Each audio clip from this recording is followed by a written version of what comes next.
지난 여름에 온누리교회 청년부가 왔을 때 그런 게임 기억나신지 모르겠습니다. 유행가 앞에 전주를 잠깐 들려주고 이게 무슨 노래일까요? 기억나시죠? 네, 우리 교회 아주 잘 맞추는 분이 한 분 계셨죠? 그 비슷한 게임을 하나 보려고 하는데 이것도 유행가 맞추는 게임인데 이번에는 전주가 아니고 제가 노랫말만 살짝 보여드리겠습니다. 앞에 컴퓨터 커닝하지 마시고 자 볼까요? 네, 무슨 노래일까요? 네? 잘 될 거야, 네. 네. 잘 모르면 한 글자 더 보여드리겠습니다. 잘 있어요, 잘 있어요. 네. 그럴까요? 네. 네. 그 다음에 볼까요? 예. 잘하시네요. 네. 제목이 뭐예요, 제목? 네. 제목은 그게 아니고 대전 브루스라는. 네. 한번 노래를 마저 볼까요? 시작.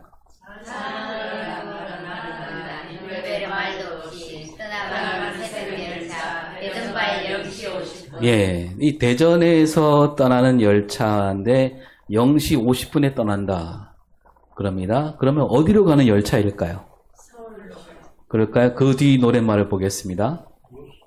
세상은 잠이 들어 고요하니까 나만이 소리치며 울 줄이야. 그 다음에 부자가 우리 목포행 완행 열차입니다. 네. 자, 그런데 여러분 왜 대전역일까요? 네? 목포로 가는 열차인데 왜 대전역에서 헤어졌을까? 서울이 아니라. 그 서울에서 헤어질 수 있잖아요, 그죠?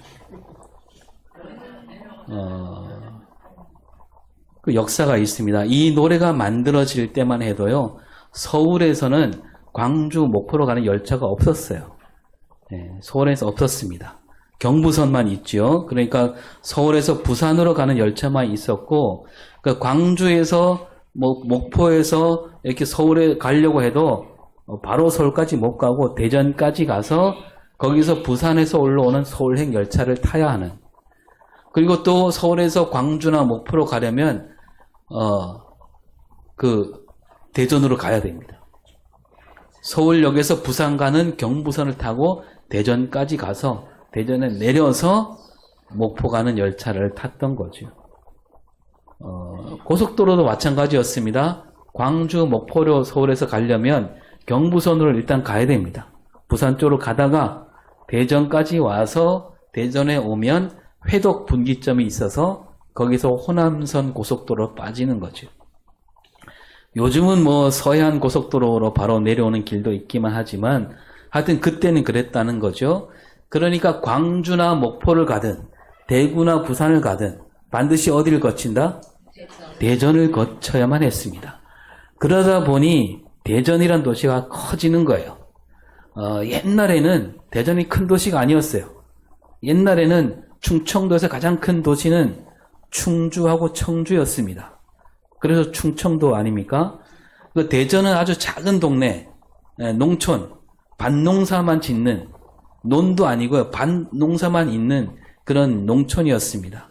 그 밭이 얼마나 많은지 이 대전 옛날 이름이 뭐냐 하면 한밭이었어요. 한밭. 네, 밭만 있는 도시. 그 대전은 그런 작은 동네 밭농사를 짓는 농촌이었는데 철로가 생기고 도로가 뚫리고 하다 보니까 도로나 철로가 다 대전을 지나가게 되었고 이제는 대전이 가장 큰 도시가 된 거죠. 충청도에서. 우리나라에 광역시 5개 있죠. 인천, 부산, 대구, 울산, 광주, 대전. 이 대전 인구가 지금 140만이 넘어요. 광주보다 좀 더 많습니다. 자, 여러분 아시아에서 가장 부자 나라는 어디입니까? 아시아에서. 일본이죠, 일본.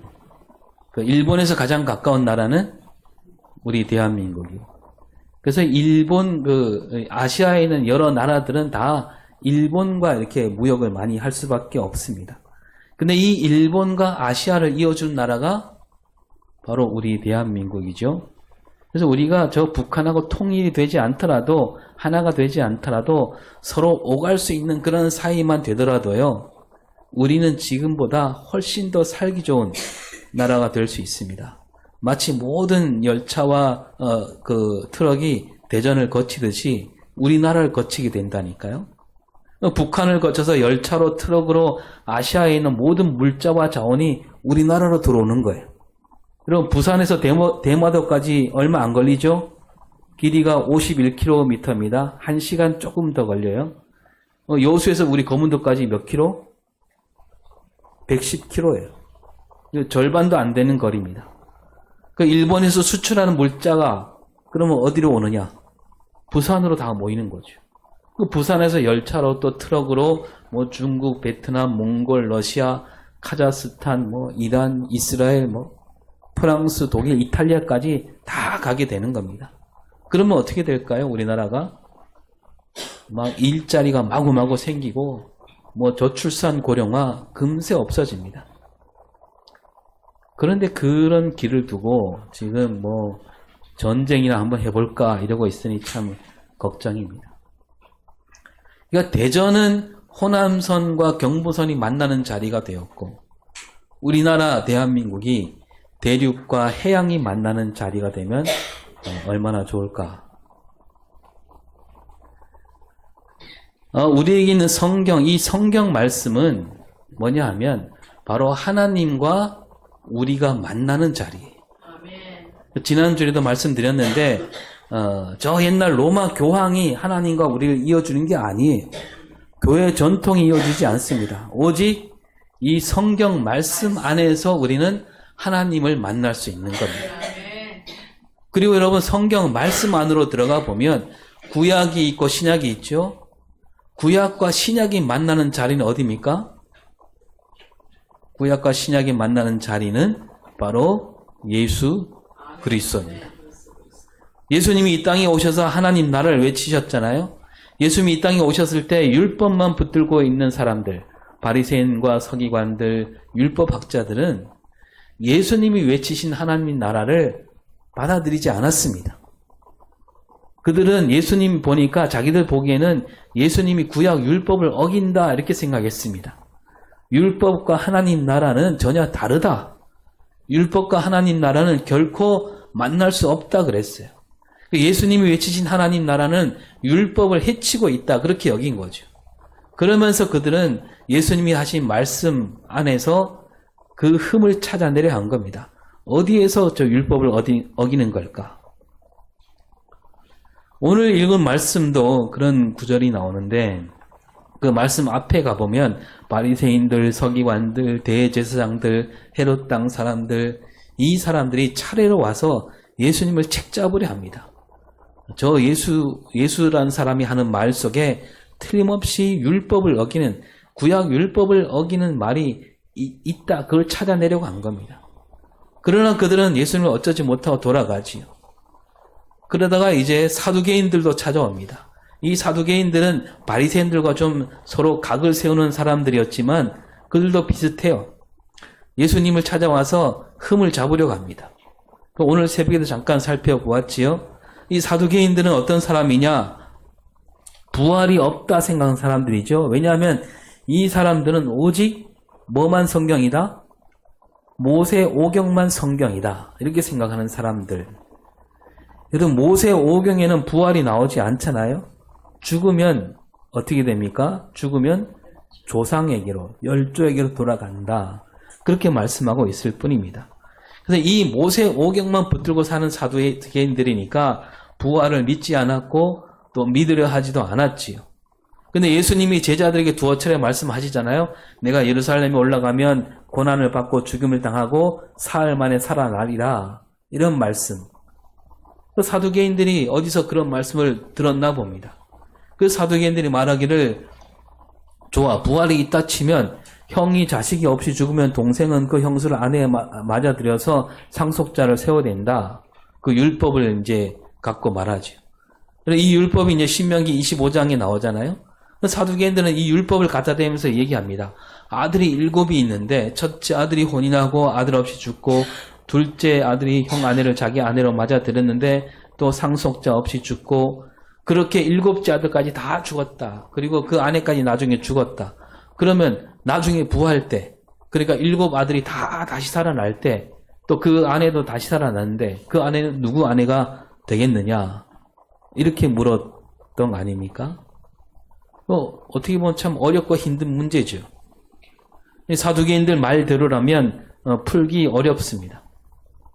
그 사두개인들은 예수님이 이런 물음에는 아무 대꾸도 못하리라 그렇게 생각하고 물어왔던 겁니다. 당신은 율법에 없는 얘기를 하고 다닌다. 그렇게 흠을 찾으려 한 거죠. 하지만 예수님이 그들에게 뭐라고 말하냐면 아주 쉽고 시원하게 말씀하시죠. 앞에 24절을 볼까요? 너희가 성경도 하나님의 능력도 알지 못함으로 오해함이 아니냐.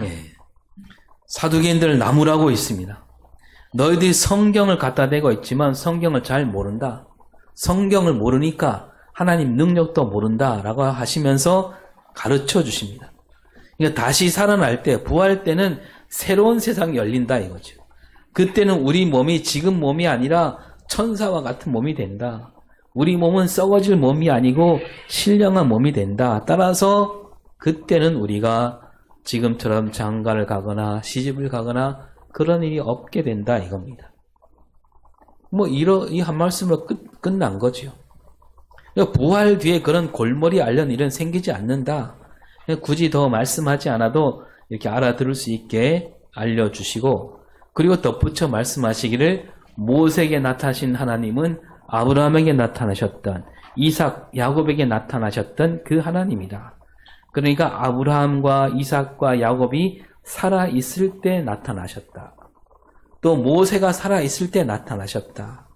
그러면서 하나님은 죽은 자의 하나님이 아니고 산 자의 하나님이다. 이렇게 말씀하시면서 죽은 뒤에 일어날 일 그거 갖고 왈가불가하지 말고 지금 살아있을 때 내가 어떻게 살아야 되는가 그게 먼저라는 거죠.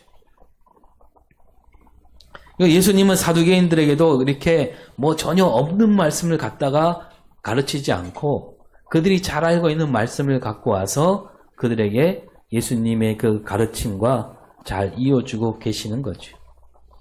예수님은 늘 그렇게 하셨습니다. 그러니까 구약에 있는 율법 말씀과 지금 내가 가르치는 이 말은 다르지 않다. 오늘 읽은 말씀도 그 가운데 하나지요. 오늘 28절에 보면 서기관 중 한 사람이 찾아옵니다. 근데 이 사람은 앞에 왔던 사람들과 조금 다르지요. 다른 사람들은 올 때 여럿이 같이 왔습니다. 여럿이 같이 온다는 것은 뭔가 흠을 찾아내려고 온 겁니다. 근데 이 사람은 혼자 와요. 예수님께 흠을 찾으려 하지 않고 여쭙고 싶은 게 있어서 온 것으로 보입니다. 그래서 28절을 읽어보겠습니다. 모든 계명 중에 첫째가 무엇이니까? 모든 계명 중에 첫째가 무엇입니까? 이렇게 묻습니다. 구약 율법의 계명이 많습니다. 다 헤아려 보면 613가지 된다고 할 수 있습니다. 바리새인들과 서기관들은 이 계명들을 하나하나 지키는 것, 그게 곧 자기 의가 된다 생각하는 사람들이지요.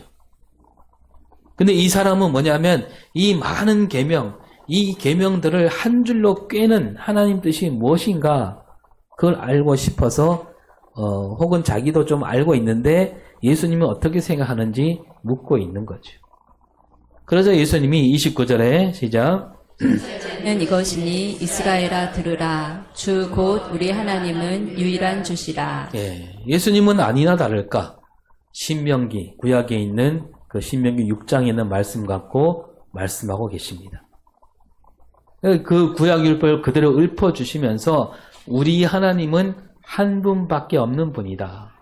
그 뭐냐면 너희들이 지금 믿는 모세 오경을 갖고 믿는 그 하나님과 내가 지금 말하는 하나님 한 분뿐이다. 같은 분이다. 그거죠. 그러면서 30절에 시작. 내 마음을 다하고 목숨을 다하고 뜻을 다하고 힘을 다하여 주 너의 하나님을 사랑하라 하신 것이요. 예. 그러니까 앞에 말씀과 이어서 보면 그 한 분밖에 없는 하나님을 사랑하라. 그러니까 율법을 지킨다 이 말은 곧 하나님을 사랑하라는 말과 같다는 얘기죠. 근데 하나님을 사랑하되 마음을 다하라. 억지로 하지 말고 마음을 다해 사랑해야 된다. 마음 깊은 곳으로부터 우러나온 사랑을 얘기하고 있습니다. 그리고 뜻을 다해. 그러니까 아무 생각 없이 사랑하는 그런 사랑이 아니라 그런 뜻을 얹어 사랑해야 된다. 그리고 힘을 다하여 사랑하라. 그러니까 그냥 되는 대로 그런 사랑이 아니라 힘을 기울여 사랑해야 된다. 다시 말해서 힘을 다하지 않으면 사랑하기 힘들다는 뜻이기도 합니다. 그냥 흘러가는 대로 살다 보면 하나님을 사랑하는 삶을 살기 어렵다는 얘기지요. 그냥 흘러가는 대로 살면 세상을 따라가게 마련이고 세상을 따르게 되면 그것은 하나님을 사랑하는 것이 아니고 세상을 사랑하게 된다. 그래서 하나님을 사랑하되 힘을 다해 사랑해야 한다라고 말씀하고 있습니다. 그런데 이 말씀은 그냥 그 새삼스러운 말씀이 아닙니다. 이스라엘 백성이라면 누구나 다 아는 말씀이지요. 이 이스라엘 백성들은 이 구절, 신명기에 나오는 이 구절을 수천 년 전부터 달달 외며 살았어요. 그리고 신명기 6장 7절로 가볼까요? 내 자녀에게 부지런히 가르치며 집에 앉았을 때든지 길을 갈 때든지 누워있을 때든지 일어날 때든지 이 말씀을 강론할 것이며 자기 자신만 그 말씀을 기울이는 게 아니라 자녀에게도 부지런히 가르치라. 그냥 가르친 게 아니고 아주 틈만 나면 가르치라. 가르침을 게을리하지 말라 이거죠. 그리고 또 언제가 되었든지 가르쳐야 되고 또 어디서나 가르쳐야 된다. 그리고 그 뒤에 보면 손목에 매라 그러고 이마에 붙이라 그럽니다. 그리고 뭐 문설주에 붙이고 바깥문에 써놓으라 그럽니다. 그러니까 마음에도 새겨야 되고 몸에도 새기고 눈이 닿는 거 다 붙여놓으라. 그만큼 잊어버려서는 안 된다. 하나님을 사랑하는 삶을 으뜸으로 삼고 살아야 한다라는 거죠. 그 이스라엘 백성들은 이렇게 살아왔기에 이 말씀을 귀에 닳도록 들었습니다. 그리고 쿡 찌르면 저절로 입에서 나오게 되는 그런 말씀. 더군다나 지금 이 예수님 앞에 온 이 사람이 누구예요? 서기관이라고 했습니다. 서기관, 율법 전문가죠. 굳이 말씀하지 않아도 누구보다도 잘 아는 이 서기관에게 이 말씀을 하고 있어요. 뭔가 새로운 게 아니고 그 새로운 말씀이 있을까 하고 귀를 쫑긋 세운 이 서기관에게 뭐 그렇게 새롭지 않은 그런 말씀을 하고 있는 거죠. 그러면 예수님은 왜 굳이 이 서기관이 그렇게 너무도 잘하는 말씀으로 대답하고 계실까? 예수님은 이 서기관을 비롯한 율법주의자들을 꿰뚫고 계십니다.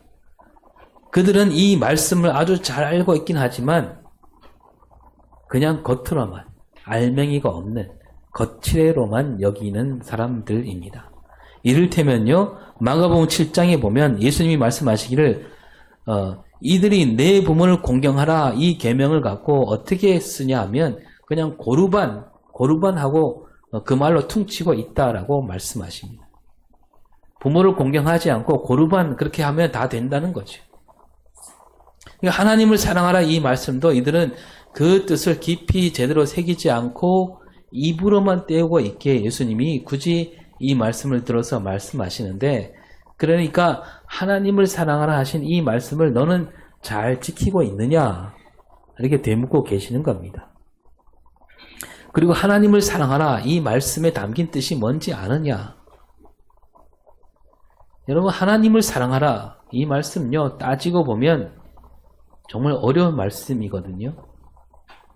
우리가 옛날에 잘 부르는 찬양에 이런 찬양이 있습니다. 언젠가 나눈 찬양이기도 한데요. 한번 읽어보겠습니다.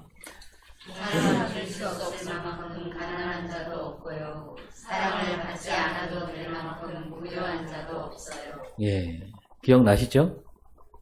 이 찬양은 이제 서로 사랑해야 마땅하다 그런 뜻으로 부르는 찬양이 한데요. 사랑이 뭡니까? 사랑이란 챙겨주고 보살펴주고 곁에 있어주고 그게 사랑이라고 할 때 세상에는 사랑을 받지 않아도 될 만큼 부유한 사람이 없다. 맞는 말 아닙니까? 하지만 여러분, 하나님을 사랑하라 했을 때 하나님은 어떻습니까? 우리가 하나님을 사랑하는데 하나님을 챙겨주고 보살펴주고 하나님을 늘 곁에 있어주고 그래야 되는 분일까요? 우리가 하나님을 사랑하지 않는 데에서 하나님이 아쉽겠습니까? 하나님에게는 모자람이 없어요. 우리가 챙겨줄 일이 없습니다. 보살필 일도 없습니다. 굳이 곁에 있지 않아도 하나님은 쓸쓸해하거나 외로워하지 않으십니다. 그렇다면 하나님을 사랑하라. 여기에 담긴 뜻이 뭘까? 어떻게 하는 게 하나님을 사랑하는 것일까? 예수님이 그걸 묻고 계시는 겁니다. 그러면서요 보면 31절에 이렇게 말씀하시죠. 둘째는 이것이니 내 이웃을 내 자신과 같이 사랑하라 하신 것이라. 이보다 더 큰 계명이 없느니라. 예. 자, 이 서기관이 첫째 되는 계명이 무엇인지 물었습니다. 근데 예수님이 첫째 계명은 말씀하지 않고 둘째까지 아울러 말씀하시죠. 그리고 예수님이 둘째까지 말씀하시면서 그 뒤에 이보다 더 큰 계명이 없다라고 하십니다. 그러니까 첫째를 말씀하신 다음에 이보다 더 큰 계명이 없다. 그리고 둘째를 말씀하시면서 이거는 두 번째로 크다. 이렇게 말씀하지 않고 그리고 여러분 그 마태복음에 가보면 첫째를 말씀하신 다음에 둘째를 말씀하실 때 둘째도 이와 같으니라고 하십니다. 그게 무슨 얘기냐면 이 두 가지가 예수님이 첫째 둘째로 나누었지만 이 두 가지가 따로 떨어져 있지 않다라는 얘기예요. 다시 말하면 이 서기관을 비롯한 율법주의자들은 하나님을 사랑하는 것, 이웃을 사랑하는 것 이걸 따로따로 생각하고 있었다는 얘기죠. 나는 하나님을 사랑한다라고 하면서 이웃 사랑은 그냥 해도 그만, 안 해도 그만 이렇게 여기는 사람들이 이런 사람들이에요. 그들이 우쭐거립니다. 거리에 나가서 막 두 손을 높이 들고 기도하잖아요. 그 당시 다 두 손을 들고 하늘을 향해서 기도합니다. 사람들에게 보이려고. 사람들이 보는 그 시간에 나와서. 그들이 우쭐거립니다. 날 봐라. 내가 얼마나 하나님을 사랑하는지. 근데 너희들은 뭐냐? 너희들은 하나님을 사랑할 수 없잖아. 그러면서 사람들에게 손가락질하고 너희는 죄인이다, 세리다, 창기다. 그들에게는요. 이웃 사랑이 없었던 겁니다. 구약성경 레위기 말씀에 이웃을 내 몸과 같이 사랑하라 말씀이 있습니다. 근데 그런 말씀은 그냥 제껴두는 거예요. 그런 말씀 눈에 들어오지 않는 겁니다. 예수님이 그런 뜻에서 하나님을 사랑하라 하면서 바로 뒤에 곧바로 이웃을 사랑하라고 말씀하고 계시는 겁니다. 십계명도 우리가 크게 둘로 나눌 수 있긴 하지요. 1계명부터 4계명까지는 하나님을 사랑하는 거고 5계명부터 10번째 계명은 이웃 사랑이에요. 그러면 1계명부터 4계명은 절대 지켜야 되고 5계명부터는 좀 덜 지켜도 되는 건가요? 아니에요. 어느 하나라도 안 지키면 하나님 말씀 지키지 않은 겁니다. 이 둘은 서로 다르지 않은 거예요.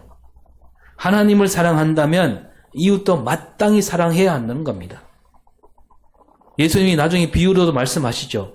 이 작은 자에게 한 것이 곧 누구에게 한 것? 나에게 한 것이다. 이 작은 자에게 하는 것과 나에게 하는 것이 다르지 않다. 사도 요한도 뭐라고 말합니까? 요한일서 4장 20절을 볼까요? 누구든지 하나님을 사랑하노라 하고 그 형제를 미워하면 이는 거짓말하는 자니 보는 바 그 형제를 사랑하지 아니하는 자는 보지 못하는 바 하나님을 사랑할 수 없느니라. 예. 하나님을 사랑한다 하면서 형제를 사랑하지 않으면 하나님을 사랑하지 않는 것이다. 이렇게 딱 잘라 말합니다. 하나님을 사랑한 다음에 시간이 나면 형제를 사랑하라. 그게 아니에요. 그리고 바로 뒤에 요한일서 4장 21절 우리가 이 계명을 주께 받았으나 하나님을 사랑하는 자는 또한 그 형제를 사랑할지니라. 하나님을 사랑하는 한다는 말과 형제를 사랑한다 같은 말이란 뜻입니다. 그 요한은 그 예수님 말씀을 아주 제대로 알려주고 있는 거죠. 근데 이 바리새인들과 서기관들은 그 뜻을 모르고 있는 거예요. 이 바리새인들과 서기관들은 앞에 잠깐 말씀드렸지만 성전 일에는 온 힘을 쏟아냅니다. 정결 예식을 잘 지켜요. 뭐 할례는 날 때부터 받았습니다. 안식일법 잘 지킵니다. 근데 그들은 그걸로 다 했다 그런 거예요. 그걸로 자기는 하나님 사랑했으니까 됐다. 그래서 자기들은 의를 다 이루었다. 그리고 자기들처럼 살지 못하는 그 가난한 사람들을 보면서 그들은 가난해서 재물도 잘 마련하지 못하고 제때 제사도 못 드리고 그런 사람들을 손가락질하고 죄인이다 더럽다 그러고 있는 거죠. 그들은 이웃을 사랑하지 않는 거예요. 예수님이 보시기에 그들은 하나님을 자기들 입으로는 하나님을 사랑한다 그러지만 하나님을 사랑하는 게 아닌 거예요. 오늘 우리가 이 말씀을 잘 새겨 들어야 됩니다. 하나님을 사랑하는 사람은 반드시 이웃을 사랑하는 사람이어야 합니다. 이웃 사랑 안에 하나님 사랑이 들어있는 겁니다. 서기관이 다행히도 이 말씀을 바로 알아듣습니다. 이렇게 33절에 마음을 다하고 지혜를 다하고 힘을 다하여 하나님을 사랑하는 것과 또 이웃을 자기 자신과 같이 사랑하는 것이 전체로 드리는 모든 번제물과 기타 제물보다 나으니이다. 예. 그러니까 제사 때 제물을 잘 드리는 것 이것보다 하나님을 사랑하고 이웃을 사랑하는 게 더 나은 거다. 뭐 그렇다고 제사를 아무렇게 해도 된다는 뜻은 아니지요. 제대로 제사하는 사람은 그 제물을 드리면서 하나님을 사랑하고 이웃을 내 몸처럼 사랑하게 되는 사람이라는 겁니다. 그러자 예수님이 이 서기관에게 뭐라고 대답하십니까? 34절에 내가 하나님의 나라에서 멀지 않도다. 네, 네가 하나님의 나라에서 멀지 않도다. 무슨 말일까요? 네가 죽을 날이 얼마 남지 않았다 그런 뜻일까요? 하나님이 주시는 계명을 지키는 일, 그 지키는 일이 곧 하나님 나라를 이루는 길이라는 얘기입니다.